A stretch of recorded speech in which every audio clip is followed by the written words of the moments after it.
नमस्कार दोस्तों। एक और जबरदस्त कहानी लेकर आ गया हूं। रात का घना अंधेरा था। चांद बादलों के पीछे छिपा हुआ था और जंगल में हल्की नीली रोशनी टिमटिमा रही थी। हवा में सन्नाटा था, लेकिन महसूस हो रहा था जैसे कोई छुप कर देख रहा हो, कोई अनजानी शक्ति, कोई अनकही दास्तान।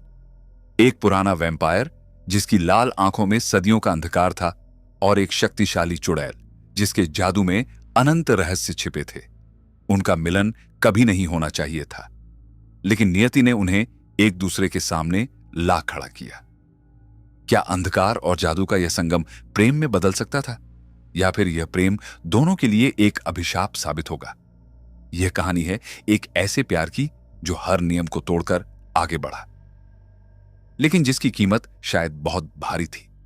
क्या वे एक दूसरे के हो पाएंगे, या फिर यह प्रेम हमेशा के लिए एक श्राप बन जाएगा? एक रोमांचक और रहस्यमयी प्रेम कथा जहां जादू और वैम्पायर के बीच जन्मा प्यार अमर होने की राह पर चल पड़ा। कहानी शुरू करने से पहले न्यू हैं तो सब्सक्राइब जरूर करें। चलिए शुरू करते हैं। घुप अंधेरा था। रात के सन्नाटे में दूर कहीं उल्लू की डरावनी आवाजें गूंज रही थीं।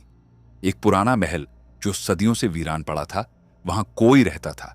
एक वैम्पायर जिसका नाम था एड्रियन। वह खूबसूरत लेकिन रहस्यमयी था। उसकी आंखें लाल थीं और उसका सारा शरीर बर्फ जैसा ठंडा था।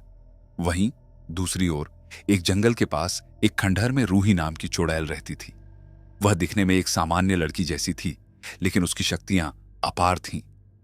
किसी ने सोचा भी नहीं था कि दो बुरी आत्माओं के बीच प्यार जन्म लेगा, एक वैम्पायर और एक चुड़ैल के बीच। लेकिन भाग्य को कुछ और ही मंजूर था। रात का सन्नाटा था।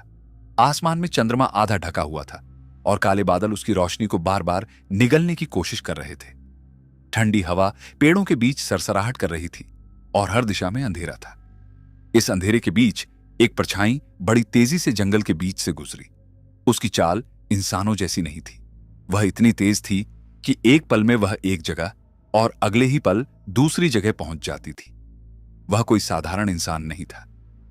एड्रियन। एक हल्की सी डरावनी आवाज हवा में गूंज उठी। एड्रियन रुका। उसकी लाल आंखें चमकी।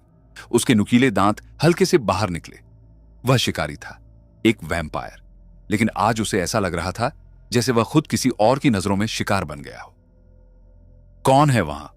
उसने गहरी तेज आवाज में पूछा, लेकिन जवाब में सिर्फ हवा की सरसराहट सुनाई दी। एड्रियन आगे बढ़ा। अचानक उसने महसूस किया कि जमीन उसके पैरों के नीचे से खिसक रही है। किसी ने जादू किया था। वह खुद को रोकने की कोशिश करने लगा, लेकिन उसके पैरों के नीचे की मिट्टी नरम हो गई और वह धड़ाम से नीचे गिर पड़ा। जमीन पर गिरते ही उसने महसूस किया कि उसका शरीर जकड़ा जा रहा था। अदृश्य जंजीरों ने उसे जकड़ लिया था। जो तुम खोज रहे हो वह तुम्हें नहीं मिलेगा, वैम्पायर। आवाज अब साफ सुनाई दी। उसने ऊपर देखा। एक लड़की खड़ी थी। काले कपड़ों में उसकी आंखें गहरी और चमकदार थीं। हवा में उसके लंबे बाल उड़ रहे थे। तुम कौन हो? एड्रियन ने गुस्से से पूछा। लड़की ने हल्की सी हंसी। तुम्हें यह जानने की जरूरत नहीं, लेकिन अगर तुमने मेरे जंगल में कदम रखा है तो तुम्हें इसकी कीमत चुकानी पड़ेगी। एड्रियन हंसा। तुम मुझे डराने की कोशिश कर रही हो। तुम नहीं जानती कि मैं कौन हूं। लड़की ने एक हाथ हवा में उठाया और हल्के से उंगलियों को घुमाया। अचानक एड्रियन का शरीर हवा में उठ गया, जैसे किसी अदृश्य शक्ति ने उसे पकड़ लिया हो। अब वह हवा में तैर रहा था, लेकिन किसी भी दिशा में हिल नहीं पा रहा था। तुम मुझ पर जादू नहीं कर सकती, एड्रियन ने गुस्से से कहा, लेकिन उसकी आवाज में हल्का डर भी था। लड़की ने सिर टेढ़ा किया। सच में? उसने अपनी मुट्ठी भींची और एड्रियन का शरीर अचानक जमीन पर आ गिरा। उसकी आंखों में हैरानी थी। तुम कोई साधारण लड़की नहीं हो, उसने धीरे से कहा। लड़की ने मुस्कुराते हुए कहा, और तुम कोई साधारण वैम्पायर नहीं हो। एड्रियन ने अपनी आंखें संकरी की। क्या तुम चुड़ैल हो? लड़की ने धीरे से सिर हिलाया। रूही, यही मेरा नाम है। एड्रियन और रूही एक दूसरे को घूर रहे थे। दोनों एक दूसरे की ताकत को समझने की कोशिश कर रहे थे। तुम वैम्पायरों के जंगल में क्या कर रही हो? एड्रियन ने पूछा। रूही ने ठंडी सांस ली। यह जंगल किसी का नहीं है, पर यह मेरी जागीर है। अब नहीं। एड्रियन के होठों पर एक हल्की सी मुस्कान आई। तुम बहुत आत्मविश्वास से भरी लग रही हो, लेकिन क्या तुम जानती हो कि मैं क्या कर सकता हूं? रूही ने उसकी आंखों में देखा। शायद, लेकिन क्या तुम जानते हो कि मैं क्या कर सकती हूं? एड्रियन को पहली बार किसी ने इस तरह चुनौती दी थी। उसे अपने अंदर एक अजीब सा एहसास हुआ। मैंने पहले कभी किसी चुड़ैल को इतने करीब से नहीं देखा, उसने कहा। मैंने भी पहले कभी किसी वैम्पायर को इतना जिद्दी नहीं देखा, रूही ने जवाब दिया। तो अब? एड्रियन ने पूछा। रूही ने हल्का सा सिर झुकाया। अब तुम्हें यह साबित करना होगा कि तुम इस जंगल में रहने लायक हो, वरना मैं तुम्हें खत्म कर दूंगी। एड्रियन ने हंसी में सिर हिलाया। तो तुम्हें भी यह साबित करना होगा कि तुम मुझसे ज्यादा ताकतवर हो। रूही की आंखों में हल्की चमक थी। अच्छा, देखते हैं। और फिर हवा में अचानक हलचल हुई। रूही ने अपनी उंगलियों से एक जादुई गोला बनाया और एड्रियन की ओर उछाल दिया। वैम्पायर ने अपनी रफ्तार से उसे चकमा दिया और अगले ही पल वह रूही के ठीक पीछे खड़ा था। इतनी आसानी से नहीं, एड्रियन ने फुसफुसाया। रूही ने मुस्कुराते हुए अपनी हथेली घुमाई और एड्रियन एक बार फिर हवा में झूल गया। लेकिन इस बार उसने खुद को काबू में किया और झटके से जंजीरें तोड़ दी। रूही के चेहरे पर हल्की हैरानी थी। तुम इतने जल्दी जादू से बाहर आ गए? मैंने बहुत कुछ देखा है रूही। तुम्हारा जादू नया है, लेकिन मैं इतना कमजोर नहीं हूं, एड्रियन ने जवाब दिया। रूही ने सिर टेढ़ा किया। शायद तुम कमजोर नहीं हो, लेकिन उसने अचानक अपने हाथ से एक रोशनी फैलाई और एड्रियन को ऐसा लगा जैसे पूरी दुनिया घूम रही हो। अगले ही पल वह जमीन पर गिरा और चारों तरफ अंधेरा छा गया। क्या एड्रियन बच पाएगा? क्या रूही सच में उससे ज्यादा ताकतवर है, या फिर यह मुलाकात उनके बीच कुछ नया जन्म देगी? एड्रियन की आंखें धीरे धीरे खुलीं। सिर में हल्का दर्द था और उसे एहसास हुआ कि वह अब जंगल में नहीं था। उसके चारों ओर जली हुई मोमबत्तियां जल रही थीं और दीवारों पर अजीब अजीब मंत्र लिखे हुए थे। मैं कहां हूं?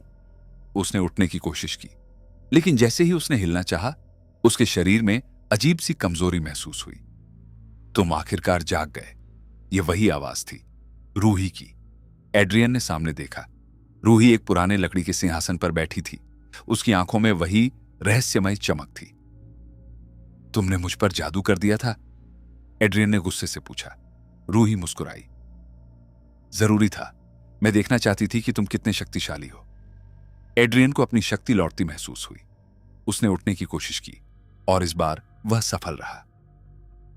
मैंने पहले कभी किसी चुड़ैल को इतना ताकतवर नहीं देखा, उसने कहा। रूही ने हल्की मुस्कान दी। मैंने भी कभी किसी वैम्पायर को इतनी जल्दी अपने जादू से बाहर आते नहीं देखा। एड्रियन ने उसकी तरफ देखा। वह चाहकर भी उसकी आंखों से नजरें नहीं हटा पा रहा था। तुम कुछ अलग हो, उसने कहा। रूही ने हंसते हुए सिर झुका लिया। और तुम भी। उस पल दोनों को पहली बार एहसास हुआ कि उनके बीच कुछ तो था, कुछ अनकहा लेकिन बहुत गहरा। उस रात के बाद एड्रियन और रूही की मुलाकातें बढ़ने लगी। कभी वह जंगल में मिलते, कभी खंडहरों में, और कभी गहरी रातों में छतों पर बैठकर चांद की ओर देखते। तुम्हें खून पीने की जरूरत होती है? रूही ने एक रात पूछा। एड्रियन ने सिर झुका लिया। हां, लेकिन मैं सिर्फ उन्हीं का खून पीता हूं जो पहले से मरने वाले होते हैं। मैं निर्दोष लोगों का शिकार नहीं करता। रूही ने उसकी आंखों में देखा। अगर मैं कहूं कि तुम्हें खून पीने की जरूरत नहीं होगी? रूही ने अपनी हथेली खोली और उसमें एक छोटी कांच की बोतल प्रकट हुई। यह एक जादुई औषधि है। अगर तुम इसे पीते हो तो तुम्हारी खून पीने की भूख कम हो जाएगी। एड्रियन ने उसे देखा। तुम ऐसा क्यों कर रही हो? रूही ने हल्की मुस्कान दी। क्योंकि मैं नहीं चाहती कि तुम अंधेरे में जियो। एड्रियन ने धीरे से बोतल ली और उसमें से कुछ बूंदें पी ली। अचानक उसके शरीर में हल्का कंपन हुआ और उसे महसूस हुआ कि उसकी भूख धीरे धीरे कम हो रही थी। उसने रूही की तरफ देखा। तुम सच में बहुत रहस्यमयी हो, रूही मुस्कुराई। और तुम भी। उस रात पहली बार एड्रियन और रूही ने बिना किसी डर के एक दूसरे के करीब बैठकर बातें की। दोनों को एहसास हो रहा था कि उनके बीच सिर्फ आकर्षण नहीं, कुछ और भी था, कुछ गहरा, कुछ अनोखा। एक रात जब एड्रियन और रूही जंगल में घूम रहे थे, अचानक हवा में हलचल हुई। एड्रियन, एक गहरी आवाज गूंजी। दोनों ने मुड़कर देखा। वहां एक और वैम्पायर खड़ा था, लंबा काला लबादा पहने हुए। उसकी आंखें जलती हुई आग जैसी लाल थीं। डार्किन, एड्रियन ने दांत भींचते हुए कहा। तुम चुड़ैलों के साथ घूम रहे हो? डार्किन ने गुस्से से पूछा। यह वैम्पायर समुदाय के नियमों के खिलाफ है। तुम्हारे नियम मुझे नहीं रोक सकते, एड्रियन ने कहा। डार्किन ने अपनी नजरें रूही पर टिका दी। और तुम जानती हो कि चुड़ैलों और वैम्पायर्स की दोस्ती कभी संभव नहीं हो सकती, रूही ने आत्मविश्वास से कहा। अगर प्रेम असंभव होता तो यह दुनिया कब की नष्ट हो चुकी होती। डार्किन गुस्से में चिल्लाया, तुम्हारा यह प्रेम तुम्हें मार डालेगा। इतना कहकर उसने एड्रियन पर हमला कर दिया। लेकिन जैसे ही वह आगे बढ़ा, रूही ने अपनी उंगलियां घुमाई और एक तेज रोशनी निकली, जिसने डार्किन को पीछे धकेल दिया। डार्किन ने गुस्से से कहा, अगर तुम दोनों साथ रहे तो इसकी कीमत चुकानी पड़ेगी। इतना कहकर वह अंधेरे में गायब हो गया। एड्रियन ने रूही की तरफ देखा। यह हमारी परीक्षा की शुरुआत है। रूही ने उसकी आंखों में देखा। हम इससे मिलकर लड़ेंगे। रूही और एड्रियन का प्रेम अब कोई रहस्य नहीं रहा। चुड़ैलों और वैम्पायर्स दोनों ही उनके खिलाफ हो गए थे। रूही की गुरु त्रिलोकिनी और वैम्पायर समुदाय के नेता लूसीफर ने फैसला किया कि इस अपवित्र प्रेम को रोका जाना चाहिए। अगर यह प्रेम फले फूलेगा तो यह हमारी पूरी परंपरा को नष्ट कर देगा, त्रिलोकिनी ने कहा। लूसीफर ने सिर हिलाया। हमें इन्हें अलग करना होगा, चाहे जैसे भी। दोनों ने मिलकर एक भयानक श्राप तैयार किया। एक ऐसा श्राप जो रूही और एड्रियन को हमेशा के लिए अलग कर सकता था। रूही, तुम एक चुड़ैल हो, लेकिन तुमने अपने ही समुदाय के खिलाफ जाकर एक वैम्पायर से प्रेम किया है, त्रिलोकिनी ने गूंजती हुई आवाज में कहा। इसका दंड तुम्हें भोगना होगा। और एड्रियन, तुम्हारा प्रेम तुम्हारी शक्ति को छीन लेगा, लूसीफर ने कहा। तुम वैम्पायर होने के काबिल नहीं रहे। रूही और एड्रियन ने भागने की योजना बनाई। हमें यहां से कहीं दूर जाना होगा, एड्रियन ने कहा। रूही ने उसकी आंखों में देखा। हम भाग सकते हैं, लेकिन क्या हम इस श्राप से बच सकते हैं? अगर हमारा प्रेम सच्चा है तो कोई श्राप हमें छू नहीं सकता, एड्रियन ने विश्वास से कहा। लेकिन नियति को कुछ और ही मंजूर था। जैसे ही वे जंगल के बाहर निकलने लगे, चारों ओर से जादुई आग की लपटें उठने लगीं। हवा में एक अजीब सी गूंज हुई और दोनों के शरीर में एक कंपन महसूस हुआ। यह श्राप का असर है, रूही ने चौंकते हुए कहा। अचानक उसकी आंखों के सामने अंधेरा छाने लगा। एड्रियन ने उसकी ओर हाथ बढ़ाया, लेकिन जैसे ही उसने उसे छूने की कोशिश की, उसके हाथों से धुआं निकलने लगा। नहीं, एड्रियन चिल्लाया। रूही की आंखों से आंसू बहने लगे। हम अलग हो रहे हैं, त्रिलोकिनी और लूसीफर हवा में प्रकट हुए। यह तुम्हारी सजा है, त्रिलोकिनी ने कहा। अब तुम दोनों कभी एक साथ नहीं हो सकते। रूही का शरीर धीरे धीरे पारदर्शी होने लगा। एड्रियन की ताकत कम होती जा रही थी। नहीं, मैं रूही के बिना नहीं रह सकता, एड्रियन चिल्लाया। रूही ने उसकी आंखों में देखा। अगर हमारा प्रेम सच्चा है तो यह दुनिया हमें अलग नहीं कर सकती।